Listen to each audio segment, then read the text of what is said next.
하나 되는 세상 원월드 TV. 안녕하십니까. 하나 되는 세상 원월드 TV UPI 부회장 김영준입니다. 오늘은 지난 12월 14일 국회에서 윤석열 대통령에 대한 탄핵 소추안을 의결하고 난 후에 미국에서 전문가들이 한국의 그러한 사태를 놓고 어떻게 바라보고 있는지에 대한 내용들을 정리해서 보내드리도록 하겠습니다. 아시다시피 한국은 주권 국가이고 또 미국은 한국의 그러한 주권을 존중하는 그런 동맹국이기 때문에 한국의 정치 상황에 직접적으로 관여하려 하지도 않고 관여할 수도 없습니다. 그러나 대한민국이 이 동북아 국제정세 속에서 차지하고 있는 위상이 너무나도 중요하기 때문에 향후 탄핵 심리와 의결 과정 진행되는 모든 과정을 미국에서는 주의 깊게 또 조심스럽게 바라보고 있는 입장이라고 할 수 있겠습니다. 무엇보다도 한국이 짧은 그런 민주주의의 역사를 갖고 있지만 한국민들의 그런 민주주의 정신과 또 절차상의 그러한 합법성을 신뢰하고 한국 국민과 또 관련된 그런 판사들이, 재판관들이 또 조사하는 검사들이나 또는 경찰 측에서 공정하게 조사를 하고 거기에 따른 심리와 판결이 있을 것을 기대하고 있습니다. 이 모든 내용들이 헌법적인 그러한 기준에 의해서 올바른 절차를 거쳐서 어떤 정치적인 이해관계에 의해서 움직이는 것이 아니라 그러한 합법적인 절차를 통해서 모든 것이 이루어지기를 기대하고 있고 또 그것을 통해서 한국의 민주주의가 유지되고 또 전국이 안정되며 또 미국과의 동맹관계가 더욱더 강화되기를 기대하고 있습니다. 아시다시피 한국은 세계 12위권의 그런 경제 대국이고 또 한국과 맞닿아 있는 그런 북한은 지금 러시아 우크라이나 전쟁에 관여되어 있고 또 이란의 핵 개발과도 연관되어 있기 때문에 그런 한국의 경제적, 정치적 그 위상과 위치는 대단히 중요한 것입니다. 그렇기 때문에 이러한 국내에서 벌어지고 있는 정치적 상황이 단순히 한국 국민들에게만 영향을 미치는 상황이 아니고 또 세계 정세까지 영향을 미칠 수 있는 그러한 중요한 사항이라는 것을 우리 국민들이 정확하게 이해하고 국내적인 좁은 시각에서만이 아니라 국제적인 그런 넓은 시각에서 한국의 현 상황을 이해하고 또 올바른 판단과 선택을 내릴 수 있어야 되겠습니다. 그런 측면에서 탄핵 의결된 이후에 한국에 관한 그런 전문가라고 할 수 있는 골든 쟁 박사께서 더 힐 뉴스페이퍼에 중요한 기고문을 하나 올리셨습니다. 신문에 올라온 기고문이기 때문에 골든 쟁 박사의 목소리가 아니라 녹음된 다른 사람의 목소리로 이 기고문을 보내드리도록 하겠습니다. 이 기고문의 내용 중에서 골든 쟁 박사는 우선 윤 대통령이 이룬 업적에 대해서 대단히 중요하고 또 논란이 많은 그렇지만 용감한 업적이라고 칭찬을 하였습니다. 그것은 바로 일본과 안보 파트너십을 구축하고 한미일 3국 협력 체제를 강화하는 그러한 캠프 데이비드 선언을 통해서 또 일본까지도 한국의 통일을 지지하는 그러한 입장을 끌어냈고 또 지난 8월 15일 통일 독트린 발표까지 정말 윤석열 대통령이 이룬 그러한 업적은 대단히 중요하고 훌륭한 것이라고 칭찬을 하고 있습니다. 그에 반해서 현재 탄핵으로 직무가 정지되어 있고 혹시나 또 탄핵이 인용이 되어서 새로운 대통령을 선출하게 될 경우에 그 새로운 대통령이 그러한 한미일 삼각 협력 관계를 약화시키거나 또는 무시하고 오히려 북한이나 중국, 러시아와 더 가까운 입장에 서게 됐을 때에는 한국의 미래와 또 동북아시아의 정세가 대단히 혼란스럽고 위험할 것이라는 것을 경고하고 있습니다. 그러면 골든첸 박사의 논설을 시청하도록 하겠습니다. Free World is the big loser in South Korea's impeachment crisis, by Gordon G. Chang, opinion contributor. On Saturday, South Korea's National Assembly, the country's unicameral legislature, voted to impeach President Yoon Suk-yeol. His fate will now be decided by the Constitutional Court. If the court votes to remove Yoon, likely since his declaration of martial law on the 3rd of December has been roundly condemned throughout South Korean society, the country will head to the polls to select the 14th president of the Republic of Korea. In the meantime, domestic turmoil continues. The impeachment is by no means the end of the crisis, as Leif Erik Easley of Seoul's Ewha University said. It is not even the beginning of the end, which will ultimately involve election of a new president, he said. Even if Yoon survives the crisis, the episode is undoubtedly the end of his most important, bravest, and most unpopular accomplishment. Yoon was instrumental in building a security partnership with Japan. The South Korean leader traveled to Camp David in August of last year to meet President Joe Biden and Japanese Prime Minister Fumio Kishida.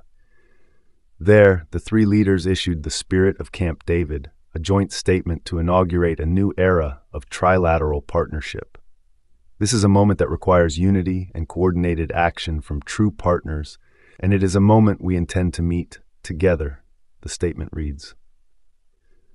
Japan, the Republic of Korea, and the United States are determined to align our collective efforts because we believe our trilateral partnership advances the security and prosperity of all our people, the region, and the world.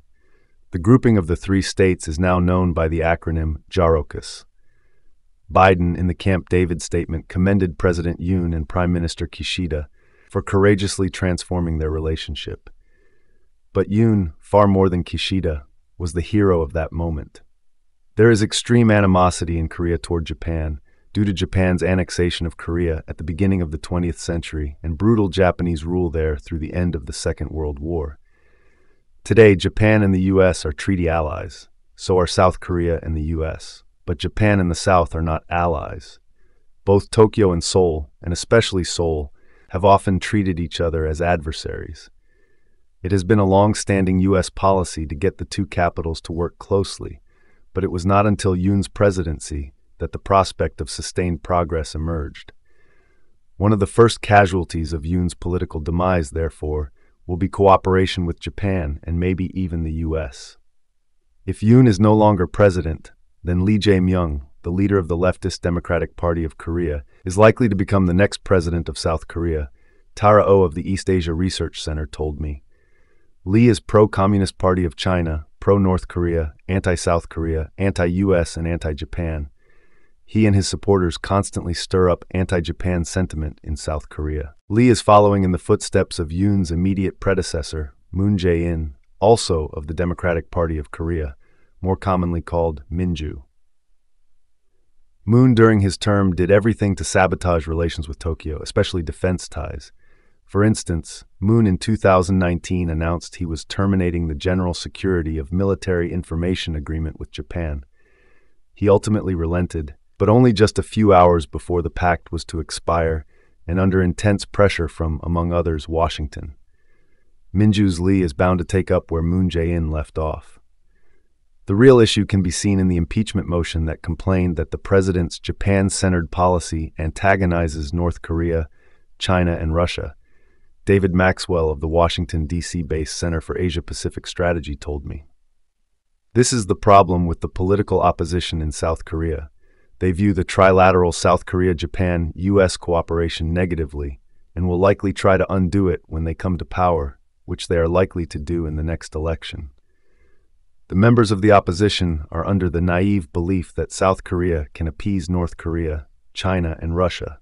Maxwell, who served 5 tours of duty as a U.S. Army Special Forces officer in Korea, also said. They would rather weaken the South Korea-U.S. alliance and trilateral cooperation with Japan and the U.S. to send a message that they do not have a hostile policy toward North Korea, China, and Russia. The political opposition in the South does not seem to acknowledge that it is North Korea, China, and Russia that have hostile policies toward the South.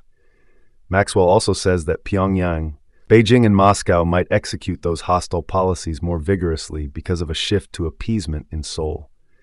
In fact, North Korea's previous leader, Kim Jong-il, responded to South Korean President Kim Dae-jung's generous sunshine policy, which some characterize as appeasement, with outright hostility and belligerent military actions. In any event, Lee Jae-myung, if he in fact becomes president, will change South Korea's direction, reorienting the country away from its only protectors, the US and Japan, and toward its main enemies, particularly North Korea and China. Unfortunately, the spirit of Camp David has now become a dead letter.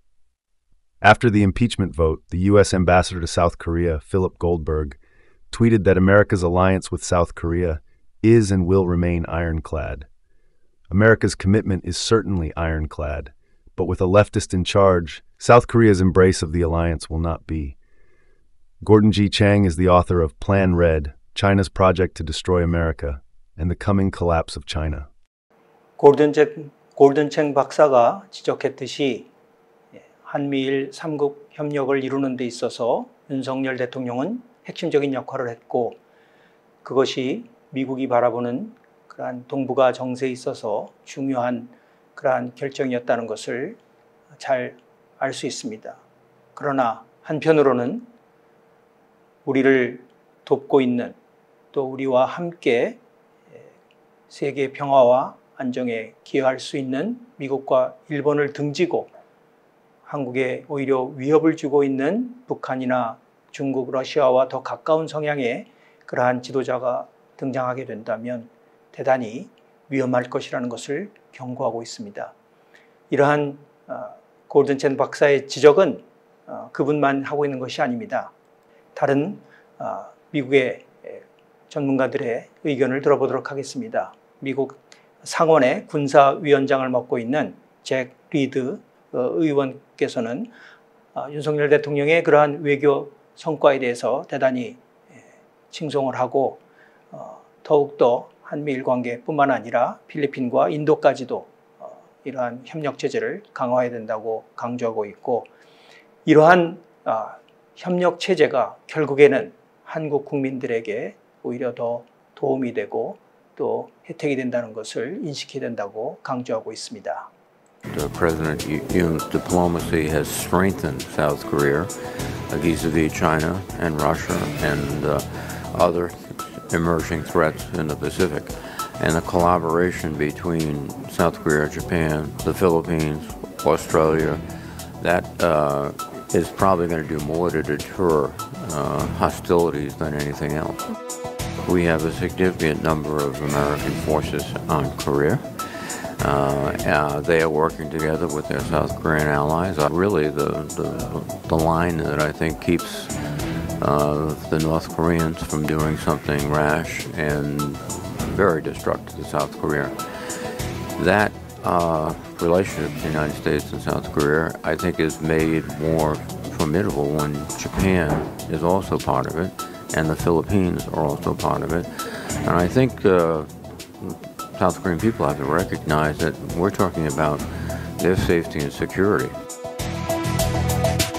그리고 마크 워너 미 상원 정보위원장도 한국과 일본과 미국이 서로 협력하는 것이 동북아 지역에 최대한 이익을 가져다주는 그러한 좋은 협력관계라는 것을 강조하고 있고 상대적으로 중국이 경쟁국이라고 표현했지만 사실은 굉장히 호전적인 적대성을 가지고 있는 국가라는 측면에서 주의해야 된다는 것을 강조하고 있습니다. 마크 워너 상원의원의 인터뷰를 들어보도록 하겠습니다. We know there's been historic tensions for literally centuries between Japan and Korea. I actually think that level of collaboration between America, South Korea, and Japan is in the best interest of the region. And while I don't promote an adversarial relationship with China, China is a major competitor. When we think about the intellectual property theft, when we think about China's movement forward, for example, in the semiconductor industry, and how that threatens one of South Korea's key industries, semiconductors, I think greater cooperation amongst those three nations, and frankly, other nations like Australia, India, other non-authoritarian regimes in East Asia is in the best interest of South Korea and America and, frankly, peace in the region.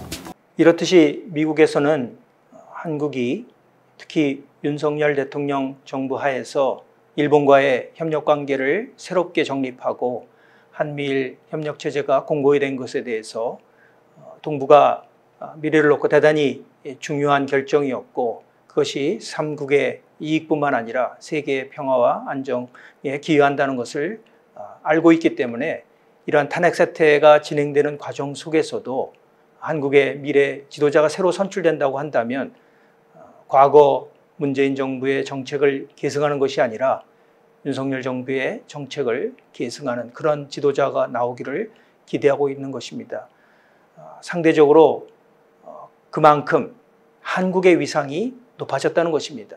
세계에서 그런 선진국이라고 할 수 있는 나라들이 한국을 무시하거나 얕잡아오는 그런 과거의 위치가 아니라 이제는 동북아의 안정과 또 세계의 평화에 중요한 역할을 할 수 있는 그러한 나라로서 미국이 인정을 하고 그러한 위상으로서의 한국이 본연의 역할을 다해 주기를 신뢰하면서도 또 불안한 마음으로 그것을 기대하고 있다는 것을 밝히고 있는 것입니다. 그런 측면에서 데이빗 맥스웰 아시아 태평양 전략센터 부대표의 지적은 대단히 중요한 지적이라고 생각이 됩니다.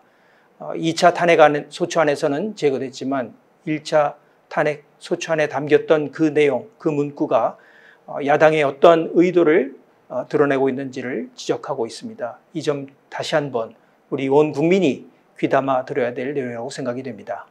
By including that in the initial motion, it really tipped the hand of the opposition and how they feel about foreign policy. And I say that while they will couch their beliefs in terms of engagement and things like that, but they really are taking a position of almost appeasement to North Korea and China and Russia. And I say that because there are some that believe naively that reducing the ROK-US alliance, reducing the trilateral cooperation with Japan will somehow cause North Korea, China, and Russia to reduce their hostile policy towards South Korea, when in fact they have hostile policies because that's in their interest. And it is not a result of the alliance or the trilateral cooperation. And in fact, it is the alliance and the trilateral cooperation that checks those hostile policies. So I'm gratified to see that they've removed it. I'm gratified to see the statements of support from the alliance. But I think there are those among the opposition who have some naive views about how to deal with North Korea, and that is troubling. 다시 한번 강조드리겠습니다. 이제 대한민국은 과거에 그런 6.25 전쟁의 폐허 속에서 세계 최빈국에 위치해 있다가 7, 80년대 경쟁부를 일으키고 도약하고 있는 신흥 경제 개발 도상국이 아니라 이제 당당히 선진국에 대열해서 국제 정세에 영향을 미칠 수 있는 그러한 국력을 가진 나라가 되었다는 것입니다. 그만큼 중요한 나라이기 때문에 미국과 또 일본도 한국의 사태를 주시하면서 한국 국민들이 합법적인 절차에 의해서 올바른 결정을 내리고 그로 인해서 대한민국의 미래뿐만 아니라 한반도 중심한 동북아의 세계 정세를 올바르게 결정할 수 있는 그러한 판단이 나오기를, 그러한 결과가 나오기를 기대하고 있다는 것을 직간접적으로 이들이 밝히고 있는 것입니다.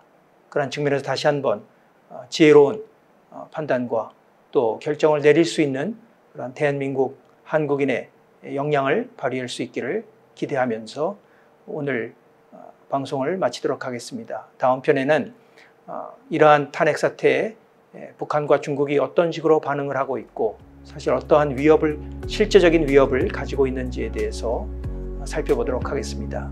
감사합니다. 하나 되는 새삼월 월드 TV